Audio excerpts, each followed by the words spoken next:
Forget your former managers, ignore the ex-pros.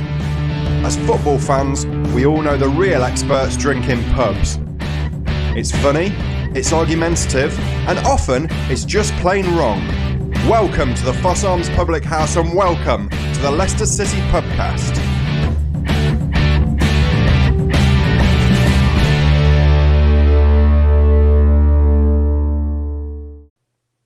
Hello everyone, welcome to a fighting Foss Arms where the Fightback Foxes have seen off the Screaming Eagles for 3 wins on the trot for Leicester City. Here we are to talk about our fabulous club, myself, Tim, and Killer. Good evening. Good evening, Tim.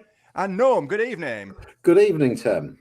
And I should probably just apologise to the listeners because I didn't mention that we would be doing it a day late this week because of City's Monday night game, which is always going to be the case. If City do play on a Monday night, we'll always be a day late just to take in that match.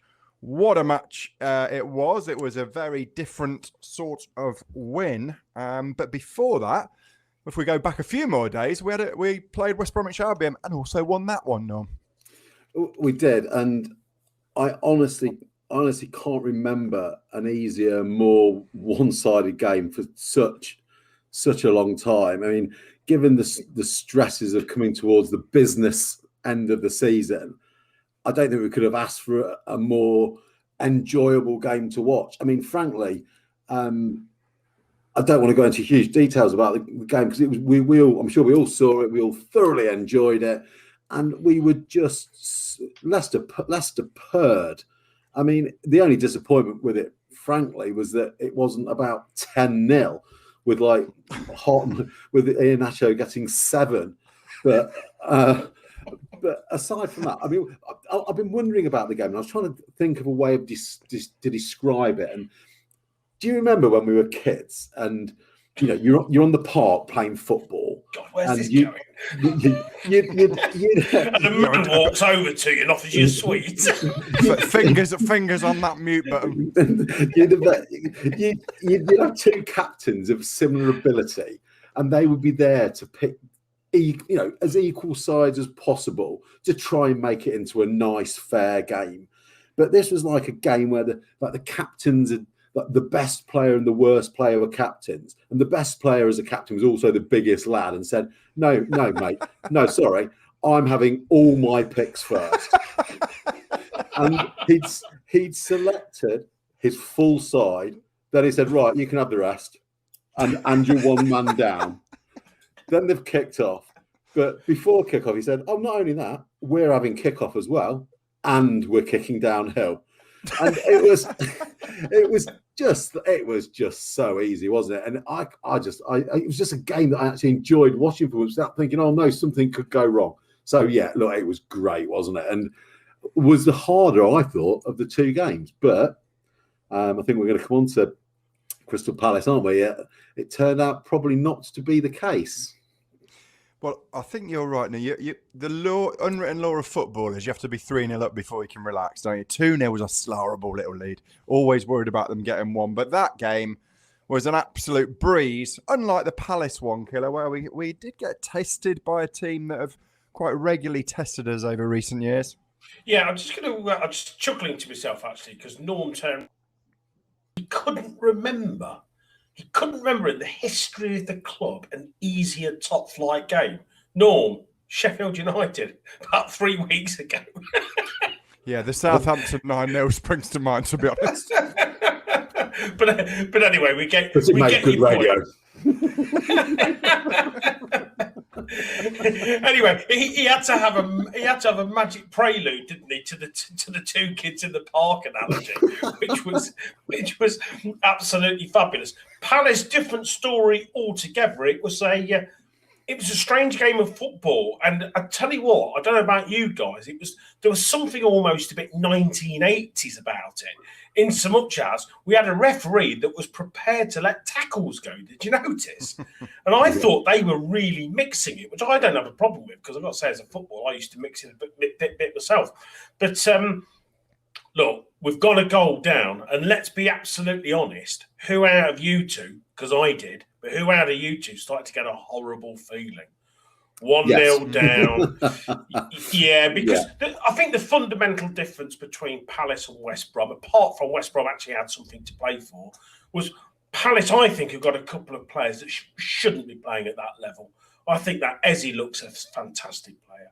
And I'd happily have him down here. And obviously, Will Sahar, only he will know why he continues to play for a mid-table club. He could, he's better than most things at Spurs, I think, really. But yeah, we've gone a goal down. I feared the worst. We got ourselves back into it. Tim and I swapped text messages. We were incredulous about the penalty that wasn't given at half time. I shake my head, to be perfectly honest with you. It's a clear foul, and he's on the penalty. He's on the line of the penalty, and then not even mentioned at half time by the studio, which I thought was incredible. I was worried at half time. I thought Leicester came out in the second half. I thought attitude wise, absolutely spot on. A couple of disappointing performances. I thought Luke Thomas had his worst game for the club, and James Maddison just looked absolutely absent. But apart from that, there were some great performances. Johnny Evans, Jamie Vardy's just looking like an absolute pest. Should have scored, obviously. But then we get down to the greatest player on form in world football at the moment, don't we? Because we're moving to the point of this is gone beyond a fairy tale, isn't it? It's gone beyond a joke. Six months ago, on this very show, we were happily going to transfer him to King's Head Sunday League 2, Division 2 team for 15 quid. We were sick of him. He was a player that we had written off. And now we're talking about a player that's already being linked now with a whole host of top clubs. The transformation is incredible. And the weird thing about Kelechi Iheanacho is, without any doubt, as far as I'm concerned, it's this Jekyll and Hyde game that he plays every single time he crosses the white line. Because some of the stuff that he does is rubbish. There's times where he's it's like the ball's hit a wall and just sort of comes back off him. And then there's other times, like the first half. Do you recall the through ball for Jamie Vardy? Bit of curl on it, perfect weight. You look at it and you go, wow. And then he obviously sets up Castagna. You knew you just didn't think he was going to score quite like that. All I would say is when he scored, fellas, everybody on my road knew about it. It was one of those. It was one of those massive expletive moments, which I obviously won't repeat for our PG viewers and listeners. But incredible. What's happened to Kelechi Iheanacho, I will never know. I hope the end of the season doesn't come too soon for him. What I mean by that, he's on a rich vein of form, and I hope that doesn't stop. But it was 6 points from 2 fairly tricky home games. There's no doubt the West Brom game, they came in there with a bit of form. 6 points, we needed them. We'll talk in a minute, but the line, the Champions League line, is very close.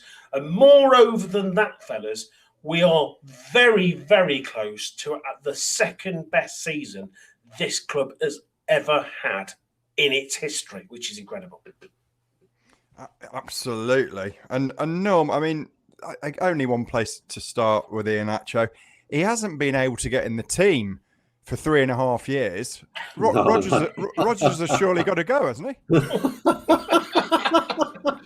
Yeah, I mean, what an unbelievable oversight on his part, and we have been saying for ages that clearly he was there waiting to shine at some point. But it's like, it's just such an incredible transformation. And look, the goal he scored yesterday. I mean, I thoroughly enjoyed watching the replays on repeat for most of the day, kind of thing. And it's like, I just love that. There's not much to do in prison. No.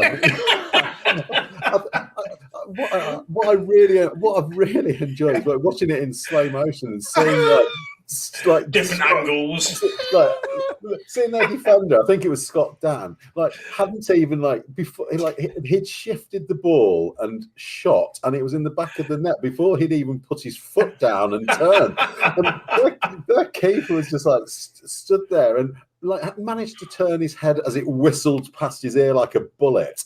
And yeah, killer. I mean, I was also reacting just like you, a very loud cheer. It was just fantastic. And I think for me, the doubters were coming out again. You listen to radio and it's like, oh, we've lost to Man City and West Ham. Oh, I'm not saying Leicester fans, I'm saying in general, it could be like last season. What I like is the way we dispatched West Brom and coming back from a goal down at half time, scoring so quickly after half time, Evans' tackle to stop us going 2-1 down, and then to win the game. That shows a bit of character, and that is why we will be in the Champions League. Couple of really interesting stuff. I'll ask you this as a question, Killer. On the first, so Iheanacho's got 10 Premier League goals now, by the way. How many Premier League goals, Killer, did he have on the 1st of February?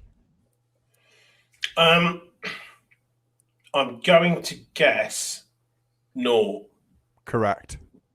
None at all. And in fact... It's not a bad transformation, is it? And he had that missed penalty the last time we played Palace, didn't he? Do you remember? Spot on. Yeah. And in fact, he scored as many goals. Well, I'll give you this one, Norm. He scored as many goals in his last 14 games, which is 14 goals, as in how many previous games? What, for Leicester? Oh, God. Must be something like 70, 76. But Killer, again, he's spot on. You're joking. That is exactly I'm coming right. off. I'm coming off this broadcast. It's beyond it. I'm coming off this broadcast. Enjoy the rest of the show, folks. 76, exactly. Absolutely incredible stat. He's just guessed that, though. I genuinely... that is... Hold on, what day is it? Oh, I've missed the lottery. Damn it. Right. You haven't had time to play the lottery, Norm, because you've been doing your Leicester City stats all day, watching the goal about 1 million times. I'll tell you what, I must say, I can't believe I've got that. Genuinely, listeners, was. It's like you're feeding me the questions. I'm doing a bit of research. I mean, I'm genuinely, I can't believe that. It's mad. And it's also an absolutely incredible stat for him, isn't it? So Yeah. let me ask you each then. No, we're not going to go as far as saying Iheanacho is the best striker in the Premier League. But if money were no object, we've got 6 games to play left this season. We've got 5 games in the Premier League plus the FA Cup final. Money's no object. Who do you take to replace Iheanacho up front for Leicester City for the rest of this season? You've got the pick of any striker in this country, or do you stick with him? So put another way, is there any striker you would swap for Iheanacho for the rest of this season? Norm? No, not for the rest of the season. He is. I'm not saying he's the best striker in the country, but at this moment in time, he is the in-form and best striker in the country at this moment. So no, I'd keep him. I think what he does for the team and the way he links up with Vardy, irreplaceable at this moment, definitely. Killer Kane? Kane? Would you take no, I wouldn't, to be perfectly honest with you, simply because this guy's on red. I mean, this is No, this we is would between... not take Harry Kane to replace Kelechi Iheanacho. It's sensational. Between now and the end of the season, don't forget that was the caveat. If you turn around and said straight swap, full stop, the answer would be yeah, I would. But the strange thing about this is this, Tim. I was pondering this earlier. If you look at the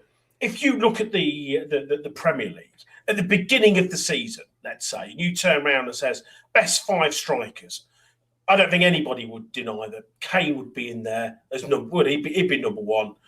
You'd stick Vardy in there. I think Aguero. Sergio Aguero. You'd have put Aubameyang at the time in there as well, and I don't know, maybe somebody like Marcus Rashford, but you'd have had a debate about it and stuff. Right here, right now, here's a question for you guys. Who, apart from Harry Kane, would you swap would you swap Iheanacho for any other striker in the Premier League? I mean, for me, because there's a short-term and a long-term thing. So I think I'm with you at the moment. For the rest of this season, I really wouldn't. He is the form striker. Surely Sergio Aguero. Well, with his age and the fact he's had virtually no game time injury prone, no, wouldn't do it. Wouldn't swap it. But bearing in mind, on the 1st of February, he had no goals at all.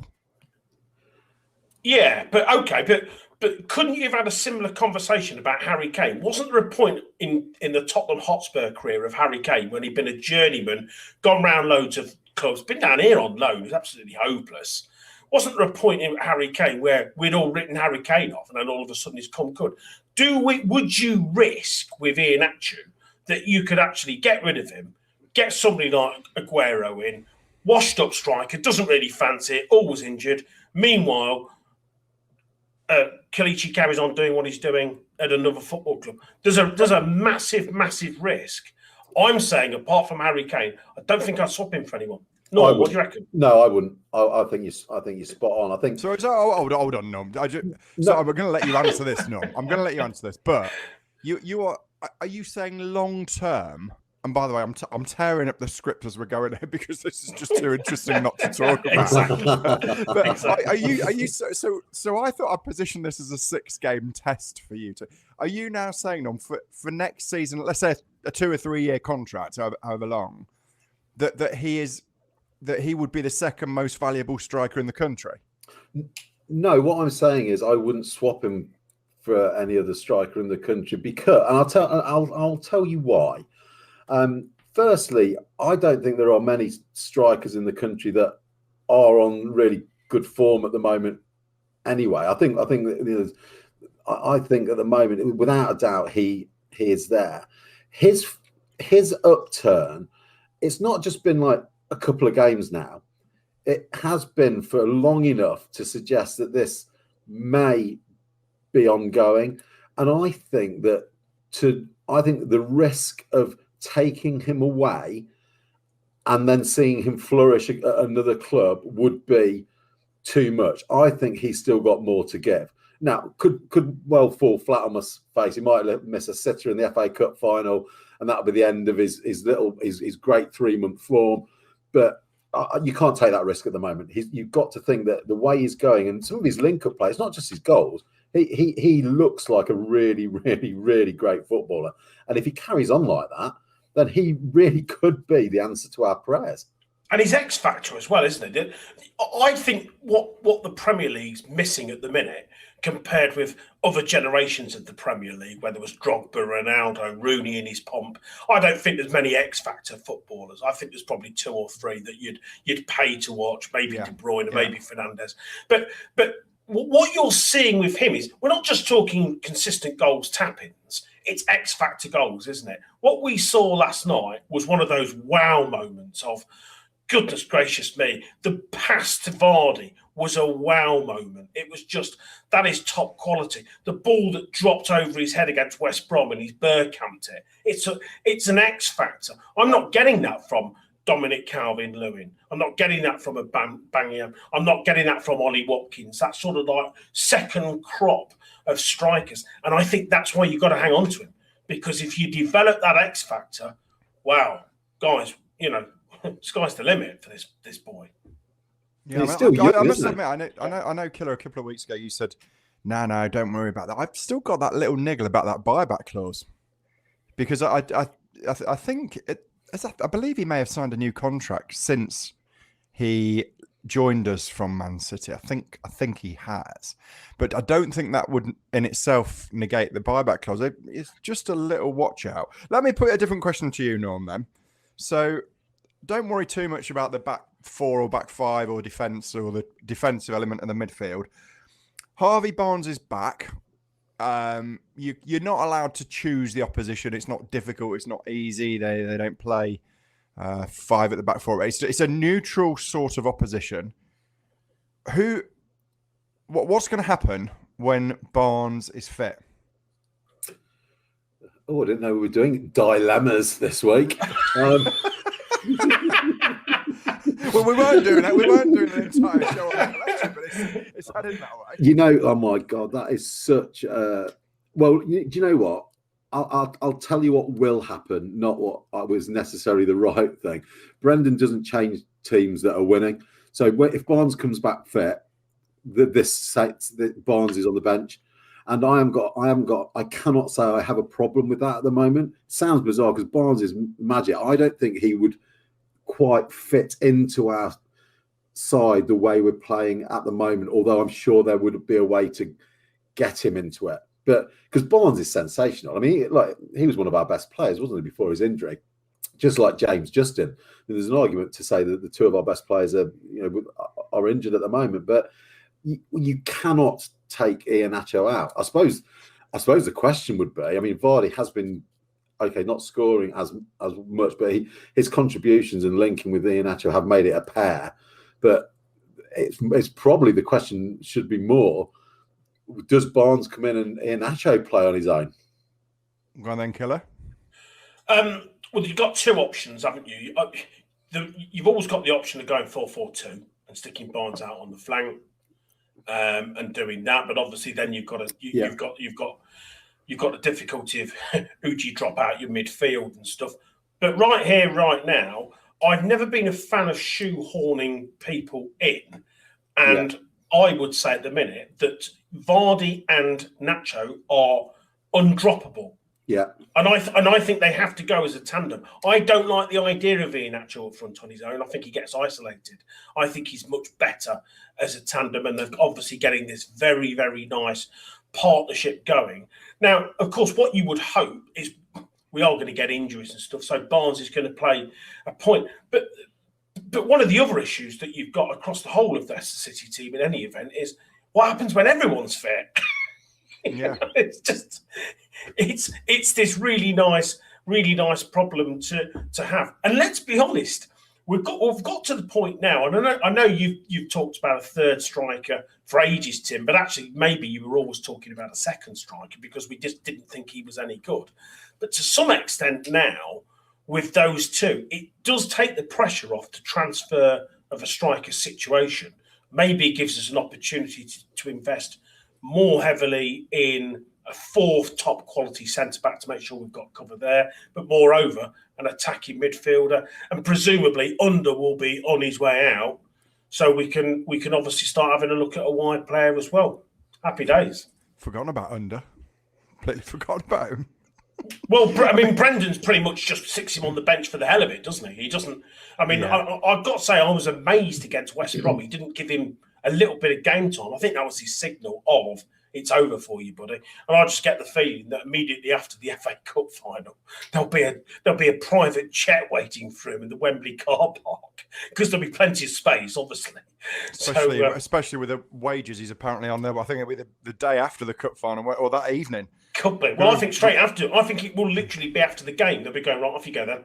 Yeah, I don't want to pay another day. Bankrupt us. So there's a couple of amazing things there. I mean, when Harvey Barnes got injured, I must admit, immediate aftermath from that, I thought, I think that could be it for the Champions League. So because he was that important to us at the time. Yeah. And it's pretty incredible that we're now. I think you're both saying. I probably will go along with you that. That he is going to have to fight to get his place back if we do continue to play five across the back. That in itself is absolutely an astonishing change. It wouldn't, for me, Killer, change the need to get a striker because, I just think we're still hopelessly short of cover up front. And if nothing else in it for next year, Vardy will be another year older, and touch wood, we're going to be playing Champions League football. I mean, I think I was just sorry, Tim. I think the thing here is what a great problem to have. Let's start with Iheanacho. Or imagine the teams thinking, what formation Leicester are going to play? Well, they could play Vardy and Iheanacho, or they could play Vardy with Barnes out wide. As a team, we are so flexible and adaptable now between numerous different systems. I mean, early on in the season, I was moaning about the three at the back, but goodness me, with these three, it just looks good, doesn't it? So it's we can play so many different formations so comfortably and change mid-game without, seamlessly. So it's just amazing. It's what a great time to be a Leicester fan, frankly. Yeah, apparently Leicester fans, by the way, voted the happiest fans in the country last week. Not particularly surprised to hear that. No. Things are going very well. And we did just mention the Champions League. Do we think we're there already? What do we think we need? How could it go wrong, Norm? I don't really think it will go wrong. I think the banana skins have been negotiated in the last couple of games where, it had narrowed, but we've pulled away again. We'd struggle, the Man City and West Ham results just, make you start to wonder a little bit. But, to get the 6 points in the last two games, I think the great thing is, well, hopefully that we play Southampton now, don't we, before any of the other teams. So, our 9-point lead over Spurs, 8 over Liverpool, 7 over West Ham in sort of 5th, 6th and 7th. That could be 12, 11 and 10 with them only having 15 points to play for. So really, we're so close that, a win against Southampton, and certainly if we beat Newcastle as well, we are as good as there. And surely we deserve it. I'm not sure if you know. I will ask a question.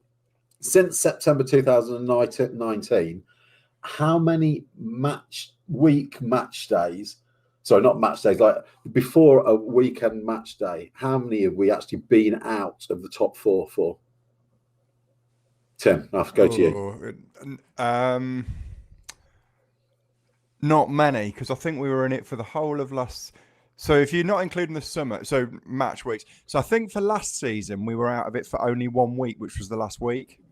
Plus this season. It is one. That is the answer, isn't it? So it's one, isn't it? Yeah, because we've been in the top 4 of the entire. So in September is obviously not the beginning of 2019 season, but I mean, what a stat! I mean, fundamentally, we have consistently been in the Champions League places. We fell at the last hurdle last year, but we deserve to be where we are. Let's be very clear about that. And that is why we will be in the Champions League. That is why the Royal Mail really ought to have been sued for getting that invite that we were supposed to offer to the ESL sent to Arsenal instead by mistake. Very true. So, Norm's saying 2 more wins with us. So we've got 62 points. If you remember back a few weeks, listeners, we did we were helped with our stato rundown and what you needed to get into the Champions League. Historically, the last 2 or 3 years having been a bit of an anomaly, and that number that we landed on, Killer, was 66 points. We're 4 points away from that. So traditionally, you would need 66 points to get to the Champions League. Do you think that's likely to be the target this year? Who are you worried about? Well, there's one team I'm worried about, and that's Liverpool. But they've got Man United away. Look, if you think about it in real money, Everton, I just don't think have been consistent enough. That to pip us now, I think you've got to be looking 4 wins and a draw, haven't you, out of your last 5. So if you just think about it systematically, I don't think Everton have got 4 wins and a draw left in them. West Ham have lost their last 2. So it looks like the wheels have come off, albeit their running is pretty kind. The one team you've got to keep your eye on is Liverpool, but they're away to Man U at the weekend. After that, they've got 4 very, very winnable games. Should they beat Man U, therefore, I think there is a chance, and they're not playing great, by the way, but they are the one team with a bit of quality. They could get 15 points. Now, if you're asking me if I'm worried, I'll tell you something. I'm going to spin this another way. I actually want Liverpool to beat Man United, because if we've beaten Southampton on the Friday, that will put us 2 points away from Man United. Do not rule out second. No, and that's actually a very good point, because second or third could be still important if 4th place does not get a Champions League position, which is the case if a non-top 4 team win the Europa League. Norm, you're going to correct me here if I'm wrong. If a non-top 4 team win the Europa League and the Champions League. And that is possible still with the scenarios of Arsenal and Chelsea winning those 2. That's right, Norman. That is correct. That is correct. And by the way, while we were just, we're not going to go over the misery of that European Super League disastrous idea. Under the radar slipped a rather similar idea, which has been signed off for UEFA for the Champions League, in which coefficients do still exist that could see Leicester missing out in future seasons. And that is something to keep a real eye out for. The Chelseas and Liverpools of this world, who would have strong Champions League coefficients, could finish lower down the league and still get in the future. So maybe with a newfound fan power and the other 14, it'd be nice if they could see that clause off. I would tend to agree. I think 2 wins will do it. Be lovely to get it in these next few games. So fingers crossed. As long as we got Kelechi, we don't need to cross anything. Don't cross him. Don't cross him for sure. Yeah. So we've got what we have done a feature called "Know Your Club" over the recent weeks, and this week we're going to have a look at Leicester City's kits by way of a little interactive quiz with Norman Killer as usual. So we're just tracing back the history of City's kits, and actually it's quite an interesting story. So right, I'll give you a starter for 10. When was the club founded? Either of you can answer these. 1884. Right, if you got that one wrong, you're off the show. So do either of you know what kit we started in 1884? What do you mean? What colour? What colour kit? White. Was it? It would be the black one with the blue sash. Black with the blue sash. And actually, we had that kit as an away kit. I seem to think was it when we were in League One? It was our 125-year anniversary kit. Oh, that's right. Yeah, that's right. Yeah. So that was our very first kit, and as you'll see, Royal Blue didn't make an appearance for a while. 1884. That was a 2-year kit. We then moved into a absolute abomination of a jockey's kit, which was chocolate brown and sky blue halves, which, given down the road is Coventry, it was interesting that we saw ourselves as sky blue. So 2 kits that really wouldn't mean an awful lot to Leicester fans at all. We then, 1890, so only 6 years after the club had been developed, we then went for white.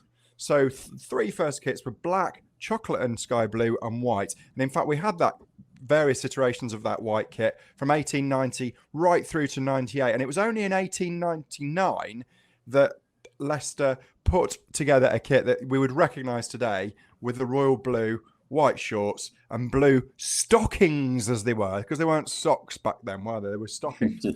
But that was only for 1 season. But immediately then, but 1900, reverted straight back to a full sky blue with real horrible navy blue shorts as well, believe it or not. So the royal blue kit didn't go well at all. We then had a navy shirt with sky blue sleeves in the style that Arsenal or West Ham have today. And then the kit that I cannot accept as a Leicester City fan, in 1903, so we've only had 1 season of wearing blue and white. In 1903, we had bright scarlet red top, white shorts, red socks, full on Forest. Thankfully, that was a 1 season wonder too, and we reverted them back to royal blue. We then had 2 or 3 years in Sheffield Wednesday kits for some strange reason. Between 1915 and 1921, we had nothing but blue and white stripes.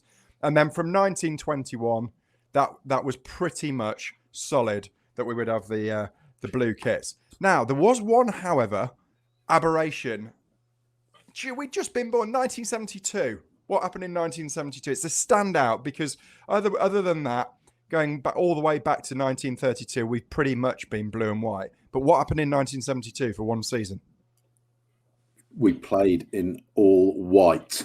We did play in. I don't know why. Don't either of you know why? No. Absolutely random. All white kit, appeared for a season, completely disappeared. And then we start to get into the kits that we remember from 1973 onwards, been blue and white all the way through. And you'll remember them. I'll say the words that I remember them by. There's the Admiral one with the hoops around the shoulders. Absolutely iconic kit for me, that one. We then had a plain blue one for a season, and then we went to the Iron Coop one with the pinstripes. Remember that one? Mm. Yeah. Iron Coop sponsored us for a while, actually, and we had the markings across the top and down the shorts with them as well. And then First kit sponsored by Walker's Crisps all the way back in 1987.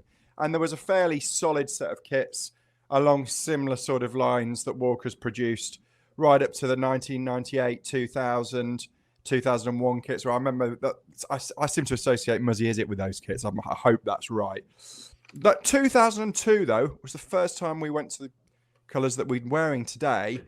2002, 2003 of all royal blue. That again was one kit, and then we nipped back to our traditional until 2015, when, with the exception of one season, City have been royal blue all the way through. So of those kits, I'm a bit of a traditionalist. Doesn't mean I like black, chocolate brown, and all of that sort of stuff. But my favourite kit, therefore, is the 2019-2020 kit, because I liked the reversion back in that season back to white shorts. I think it is historically what we are. I can't ever see Liverpool wearing white shorts. I can't see Everton wearing blue shorts. And I can't see Chelsea wearing white shorts. It seems to me Leicester really, throughout most of the years, has been blue and white. So that would be my favourite kit, Killer, because it took us back to what we've largely been. What about you? What was your favourite one? I would probably say the little Admiral one with the white stripes just along the shoulders. I like that. But the other one that I like, simply because I cannot remember for the life of me what. I remember who the sponsor was, because I'm just about to tell you. But you're going to have to tell me what the sponsor was involved in. The John Bull kit. Yeah. Well, that was 1986-87 for one season. Who or what was John Bull? I don't know, but it coincided with that three-legged fox that no one liked on the badge. Yeah, terrible. Come on, no idea. John Bull, I've got no idea. I would suggest there'd be some kind of brewery, engineering firm or something like that. Something, yeah. I don't really know. I mean, but then again, I didn't know that Iheanacho had played 76 games for his previous 14. So I'm probably right. Well, the only thing I can suggest, Killer, we had Iron Coop as a sponsor for a little while. And then when they stopped, John Bull just did one season and then Walker's took over. So I wonder, did Iron Coop pull out at short notice or something and they couldn't get a sponsor for that season? They literally just did one season. And then it reverted to Walker's. So maybe there was some sort of last minute panic and John Bull gave him £2.50 or something. Possibly. I mean, I've got to say, when you watch footage of Leicester City when we were rubbish, you get the idea of how far we've come as a football club. If you look now, obviously, it's just massive international sponsors, isn't it? MasterCard and Heineken or whatever around the pitch. If you go back, it's just like Bill and John's plastering company. That's right. Mr. Singh's corner shop. It's absolutely. Yeah, today's match ball is sponsored by Ted's Printers down in Oakley. Yeah, and they'd all be waving from one of the boxes, wouldn't they?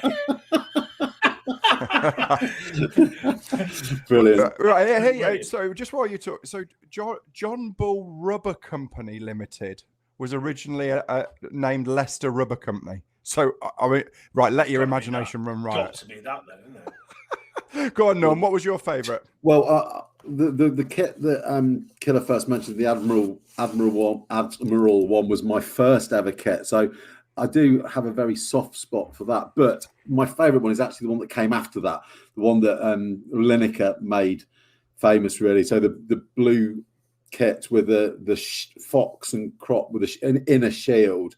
Yeah. With the white collars and cuffs with a thick blue line. It was an Umbro kit, and it was the one that I played. I remember wearing at primary school when we were kicking around in the field. So lots of happy memories, and it was a great kit, and it didn't have a sponsor on. I you know what, quite like the shirts without sponsors, to be honest. Yeah. It's it's a better way to play. We don't need all that stuff printed on the front. It's like you say, Tim, blue and white all the way.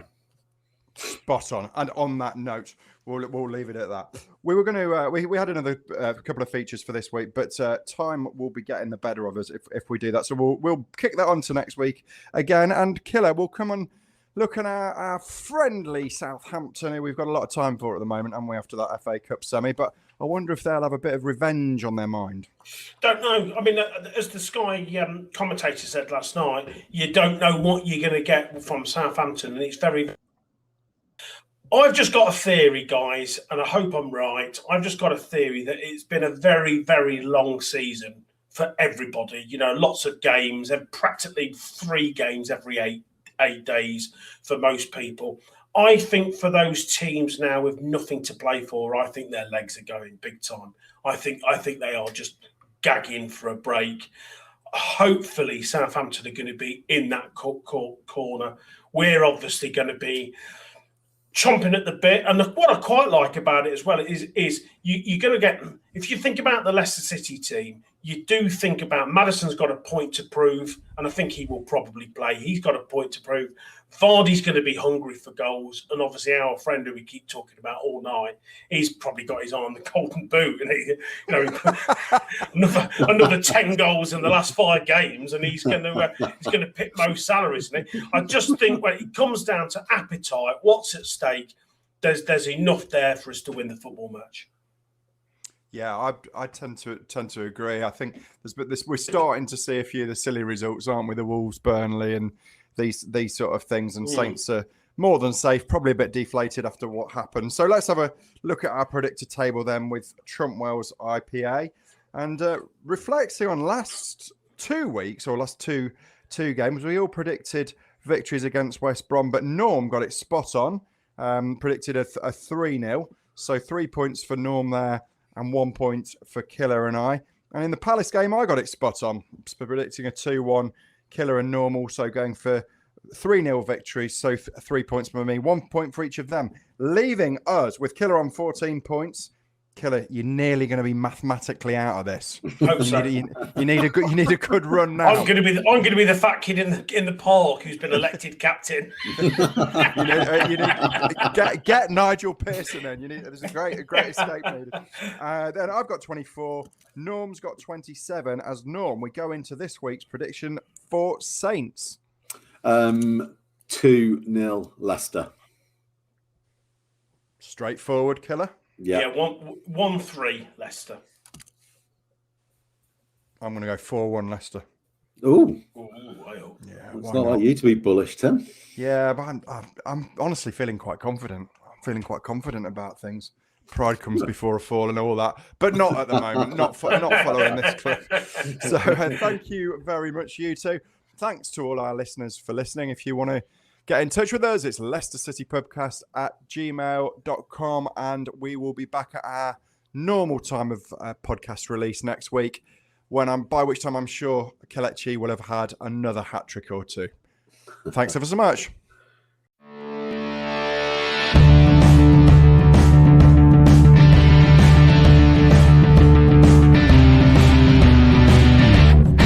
Thanks for listening, everyone. If you enjoyed the Leicester City Pubcast, please subscribe and tell everyone about it. If you hated the Leicester City Pubcast, please keep it to yourselves. See you next week.